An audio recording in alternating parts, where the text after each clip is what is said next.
Yo, day 3. Okay, so we just concluded our day 3 of this challenge, and I can finally say that my brain has turned into mush. I finally understand why my classmates tell that. And now, there's some things that made me struggle during reading this entire topic. Actually, I finished the topic now, and here's the things I like to take note on. Um, there are so many things in my mind that I can't focus. Because the entire day I did absolutely nothing because I was trying to rest my mind until I can go and do math. It turns out you really need to focus the entire day so that your mind is exercised or warmed up before going there. And also at the same time, you need to eat and drink while studying because while I was studying, I was like low-key just looking at the same passage, and I was like. I was just twitching like, man, why does it didn't make sense? Bro, I was so hungry and shaking while reading the same passage like multiple times, and I still couldn't understand it. And the other concepts that just get more introduced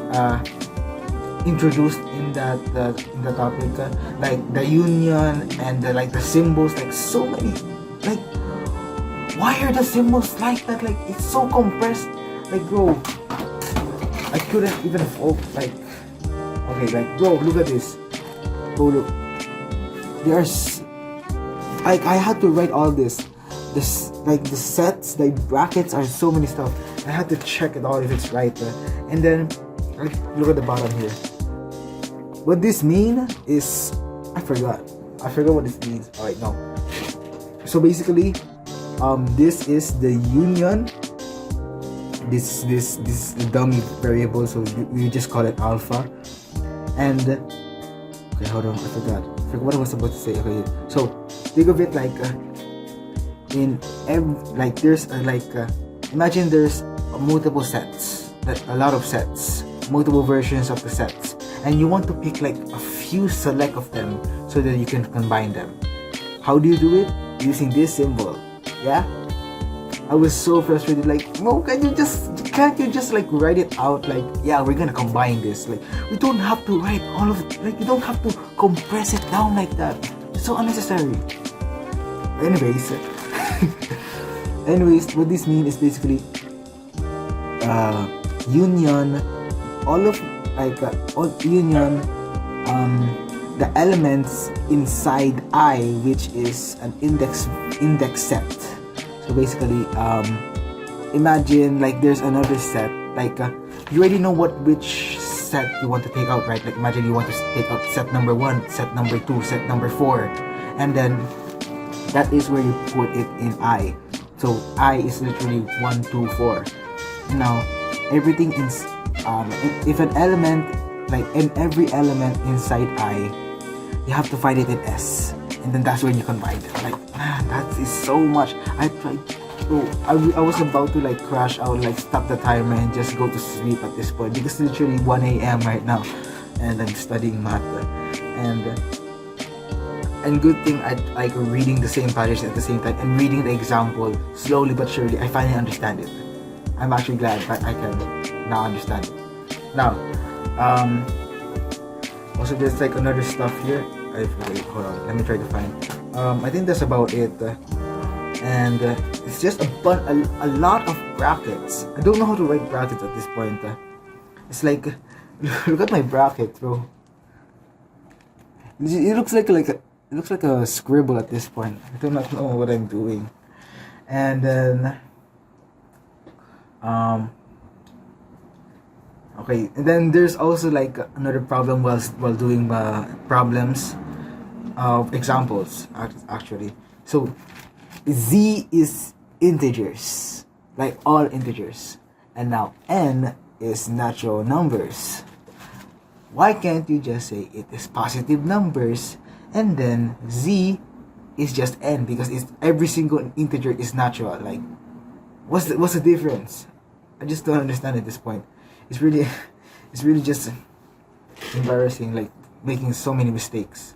Now, most of the examples I was trying to like find the answer if I like I think I understand it, and when there's examples that I had no idea on, I just go like skip and then read the solution. So I really wasted most of the time just trying to answer solution. Hold on, forgot where did I write these? Okay, so I was trying to find the answers to the solutions, and I just get checking them, and then when there's wrong, there's 6 7 here, I just write it like what's wrong in there, and then in here I also there's a bunch of scribbles, like this one too. And also I just noticed right now, like I have a friend who is into Math Olympiad as well. He's actually pretty smart, and he had like impeccable handwriting. Like I didn't know that someone can have handwriting like that and actually like math, and not English. So I was like flabbergasted, like, why is your handwriting so good? And he just says like, I don't know. So and that's when I realized you really need to have good handwriting, because if you had terrible handwriting, you can't write out good solutions. You can't write out good proofs, because wait, look at my old solutions, bro. Okay, I don't think this one, literally this one. This has been on my paper like months ago, and then it's just a bunch of numbers, and it's all unorganized. Especially this one, it's all unorganized. I try to keep it like a box and keep it in split, but it's not organized at all. And I thought at that time, like, I don't really care that much because it's not that big of a deal. But now I only now realize this is a really big deal, because I wouldn't be able to progress as much, because I don't have enough paper to write all of them. I actually have I don't know if there it is, a whiteboard literally at the side of my room, and I literally lost, like, no, not lost, like had my marker like wiped out, because I kept writing formulas in an organized way, and I kept erasing them, and then slowly, and then sometimes while doing the solutions, I would forget what I wrote, and I would write it all over again, like, how did I get here? And that's why you really need to fix your handwriting. Maybe not like handwriting, like try to put it in a system that it saves space, like a really lot of space, because if you don't, then it's gonna get really messy, and you're gonna waste a lot of more paper. So hold on. So in this example, this is where I really maximize my space right here. I try to keep them in section as well, but in every problem it's different. But I try to keep it like in a column. Then it's different in this and this and this.